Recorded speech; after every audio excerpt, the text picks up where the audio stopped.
Where do you see the future of AI in your industry specifically, or even let's talk a little bit more maybe on the financial planning on the personal side. How do you see that kind of affecting? Because I know people may start asking AI these questions that you could be answering. So how do you kind of work with people on that, knowing that that's happening with a Chat GPT, a Gemini, Grok, any of those? Yeah. I think so how they can leverage it and how we can kind of stand out from that is I think that those type of systems can identify the strengths and weaknesses of products to help somebody figure out, is this a good fit for me? For example, hey, IUL versus par whole life. Like, hey, this one AI will quickly figure out, hey, this one has surrender charges, but has some upside returns with the index universal life. Whereas, like, hey, this participating whole life, it's got more liquidity with more guarantees built in, more leverageable. That's great to know. But then you're still going to want to talk to that advisor. So it's kind of like the doctor. It's like you can go Google your, yeah, what could I have? But in the day, you want to have that professional tells you, okay, you could be right, but this is really what it is, and I'm going to tailor it for you. So I think the AI part that can help us, risk assessment. So we have clients with different health issues, different backgrounds, different financial situations. So we have tools that you can plug that stuff into and can help spit out kind of suggestions for the advisor to work with. So I think it's still going to be a layer of the person or the advisor helping the client from a human perspective, coming from a place of care and empathy to figure out what's the best needs for that person. But AI can take care of all of that now. It can take care of the placement for the policy, as well as like income gaps. Whenever you see what are they bringing in versus what they're putting out.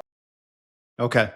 Yeah. So again, going back to a tool, it's just a tool on both sides that can, but then you have the human relationship that can kind of bridge that gap and make it all make sense. Yep, you got it. Awesome. So you've been an agency owner now for several years, and you've seen a lot of agents come in and out. I'm assuming. And so, what are the most successful agents doing right? I think everything comes back to simplicity. Is if you understand simple things that work and you leverage simple things that work, you can scale. So I think, let's say I'm looking for the ideal type of person. Number one, an agent has to have extreme ownership, or a person who's looking at industry has to have extreme ownership. End of the day, this is a business.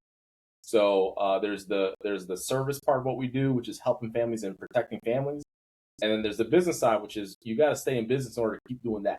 So if you don't stay in business long, guess what? You can care as much as you want, but you're not going to be there long enough to make a bigger impact.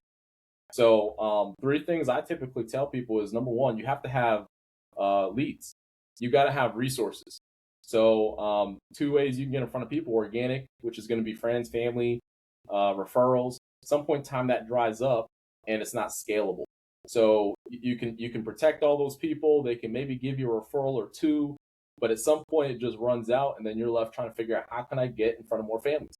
Now that need to protect people all of a sudden gets surpassed by your human need of I need to pay the bills, and then you Exactly. find yourself out the industry. So resources, our agency's plugged in with some pretty proprietary stuff through our organization, that allows us to get in front of people vetted already. So you need to have a certain amount of resources per week in order for you to hit your numbers and be able to help families. Number two is mentorship and coaching. I think a lot of people who are coming into space have to understand, whether you've done sales or you haven't, that this is a different animal. So being in a mental headspace that, hey, if a person has already had success, I am not going to try to reinvent the wheel based off this person being here already and surviving what they say three businesses, fail in 3 years. So it's like this person's been Yeah. here, figured it out. Then let me figure out what they know so I can, multiply and duplicate that. And So I think a lot of people do that, right? Maybe they're offered a mentorship or even a leader that they can look up to in that space, uh, or even a training program, and they kind of turn that down because they want to try to do it themselves.